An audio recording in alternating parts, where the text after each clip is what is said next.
ನೀವು ನಮ್ಮ ಸಮುದಾಯದ ಮುಖಂಡರುಗಳನ್ನೆಲ್ಲ ಒಟ್ಟಿಗೆ ಸೇರಿಸಬೇಕು. ಇವತ್ತಿನ ಪರಿಸ್ಥಿತಿಯಲ್ಲಿ ಪರಿಶಿಷ್ಟ ಜಾತಿಗೆ ಸೇರಿದಂತ ಸಮುದಾಯ ಎಲ್ಲ ಕರ್ನಾಟಕದಲ್ಲಿ ಛಿದ್ರ ಆಗಿದ್ದಾವೆ. ಆದರೆ ಛಲವಾದಿ ಸಮುದಾಯ ನಾವಾದರೂ ಹೇಳಬೇಕಾಗ್ತದೆ ಒಂದು ಮಾತನ್ನ ಈ ಸಂದರ್ಭದಲ್ಲಿ. ಅದಕ್ಕಾಗಿ ನೀವು ಆಯೋಜನೆ ಮಾಡಬೇಕು ಅಂತೇಳಿ ನಾನು ಕೇಳಬೇಕು. ಆಗ ಇಲ್ಲ ನೀವು ಬಂದ್ಬಿಡಿ ಡಾಕ್ಟ್ರು, ನೀವು ಬನ್ನಿ ಅಂತ ಹೇಳಿ ಅವರು ನಮಗೆ ಪರ್ಮಿಷನ್ ಕೊಟ್ಟಿದ್ದಾರೆ. ಅದಕ್ಕಾಗಿ ಬಂದಿದ್ದೇವೆ ಇಲ್ವಾ? ಮತ್ತು ಎರಡನೇದು, ಈ ಸಂದರ್ಭದಲ್ಲಿ ನಮ್ಮ ಕರ್ತವ್ಯ ಮತ್ತು ಗೌರವ ಸನ್ಮಾನ್ಯ ದಿವಂಗತ ಬಸವಲಿಂಗಪ್ಪನವ್ರನ್ನ ನಾನಿವತ್ತು ನೆನೆಸ್ಕೊಳ್ಳೇಬೇಕು. ಇಡೀ ರಾಜ್ಯದಲ್ಲಿ ಹೆಸರು ಮಾಡೋದಲ್ಲ,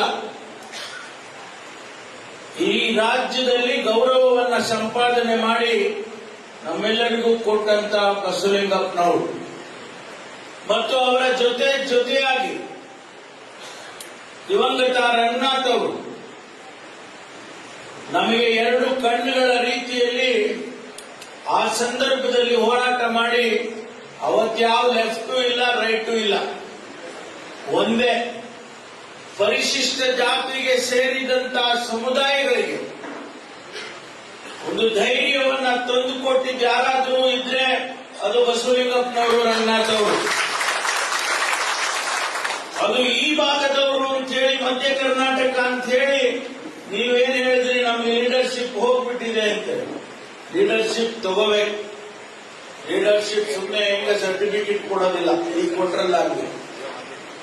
ಲೀಡರ್ಶಿಪ್ ಅನ್ನ ತಗೋಬೇಕು ನೀವು. ಮಧ್ಯ ಕರ್ನಾಟಕದಲ್ಲಿ ಇರ್ತಕ್ಕಂಥ ಮುಖಂಡರುಗಳು, ನಮ್ಮ ಸಮುದಾಯಗಳಲ್ಲಿ ಇರ್ತಕ್ಕಂಥ ಮುಖಂಡರುಗಳು ಲೀಡರ್ಶಿಪ್ ಅನ್ನ ಕೈಗೆ ಎತ್ಕೋಬೇಕು. ನಾನು ಕಳೆದ ಬಾರಿ ಬಂದಾಗ ಹೇಳಿದೆ, ನೀವು ಯಾರಿಗೂ ಅಡಿಯಾಳುಗಳಲ್ಲ, ಯಾರಿಗೂ ಅಡಿಯಾಳುಗಳಲ್ಲ. ನೀವು ಬಾಬಾ ಸಾಹೇಬ್ ಅಂಬೇಡ್ಕರ್ ಅವರು ಶಕ್ತಿಯನ್ನು ಕೊಟ್ಟಿದ್ದಾರೆ, ನಿಮಗೆ ಧೈರ್ಯ ಕೊಟ್ಟಿದ್ದಾರೆ, ಸ್ವಾಭಿಮಾನ ಕೊಟ್ಟಿದ್ದಾರೆ.